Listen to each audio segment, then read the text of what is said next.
చేస్తుంటారన్న? గొర్రెలు కాస్తుంటారు. ఎలా ఉంది జగన్ వచ్చాక? బ్రహ్మాండంగా ఉంది. గెలుస్తాడన్న నెక్స్ట్? గెలవకపోతే రాజకీయం అదేంటన్న అంత మాట అన్నారు?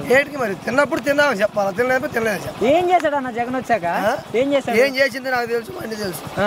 మరి జగన్మోహన్ రెడ్డి గారు వచ్చిన 40 సంవత్సరాలు పింఛన్ వస్తుంటే ఏం చేసేది ఏంది? అన్నంగా శాతం కూడా బాగా బతుకుతుండు. ఇప్పుడు ముసలోడు పింఛన్ వస్తుంది, పలుకునోడు పింఛన్ వస్తుంది, ఎదరాలు పింఛన్లు అన్ని వస్తున్నాయి. మళ్ళీ లోన్లు బంగారం వాళ్ళ నీకు డోక్రా గ్రూప్ లోన్ల ద్వారాగా 3 రకాలు పెట్టిండు మాకు వచ్చినాయి. అవి కూడా తెచ్చుకున్నాం, నెలలు తీసుకుంటున్నాం. ఊళ్ళో ఆసాన కడిపి వడ్డీ తెచ్చుకునే పని లేదు కదా. వాళ్ళు ఒకేసారి మొట్టమొదటి ఇదేముంది, నెలలు తీసుకోవచ్చు హాయిగా అమ్మంగా. మరి ఇన్ని పథకాలు ఇచ్చి జనాలను సోమరిపోతులు చేస్తున్నాడంట జగన్. సోమరిపోతులు చేయకపోతే మరి ఏమి ఇవ్వలేదు అంటారు కదా. ఇప్పుడు ఏ పథకాలు పెట్టకపోతే ఆయన వచ్చి ఏమి ఇచ్చింది, ఈయన వచ్చి ఏమి ఇచ్చింది అంటే వీళ్ళే మనం అడిగితే బట్టి వాళ్ళు పెడుతుండు. ఇప్పుడు మనం ఏమంటున్నాం, ఏం చేసింది అంటున్నాం. మరి అన్ని మనమే కోరుకుంటున్నాం. మరి కోరుకుంది ఇస్తే సోమరిపోతులు చేసినట్టు ఏమైపోతే అభివృద్ధి ఏమి లేదు అంటదిగా. కాదన్నా, మరి ఇప్పుడు చంద్రబాబు నాయుడు పవన్ కళ్యాణ్ పొత్తు చూసి జగన్మోహన్ రెడ్డి గారు భయపడుతున్నారు అంటున్నారు.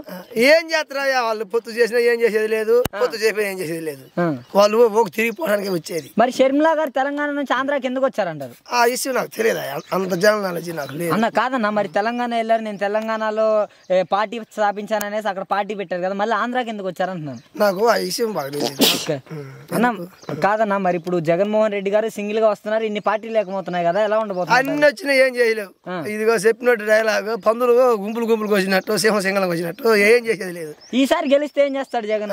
ఈసారి చేసి చూపిస్తారు. ఇప్పటికే చాలా మార్పు వచ్చింది, ఇంకా మార్పు అవుతుంది. మరి చంద్రబాబు నాయుడిని ఎదుర్కొనే దమ్ము ధైర్యం జగన్మోహన్ రెడ్డికి లేదంటున్నారు కదా. ఎందుకు లేదు?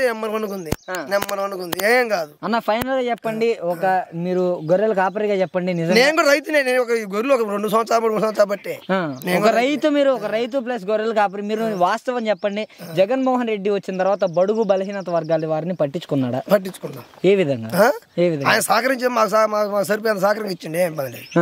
మరి చంద్రబాబు నాయుడు గారు బడుగు బలహీనత వర్గాల వారి కోసం తెలుగుదేశం పార్టీ పెట్టాడంట.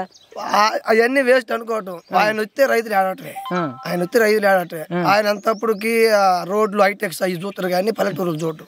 ఆయన హైటెక్స్ సిటీలు బొటీలు చూసుకుంటాడు కానీ పల్లెటూరులు పట్టించుకోడు. మరి జగన్మోహన్ రెడ్డి నా ఎస్సీ, నా ఎస్టీ, నా బీసీ, నా మైనారిటీ ప్రజలు అనుకుంటా వారిపైన దాడులు చేపిస్తున్నాడంట.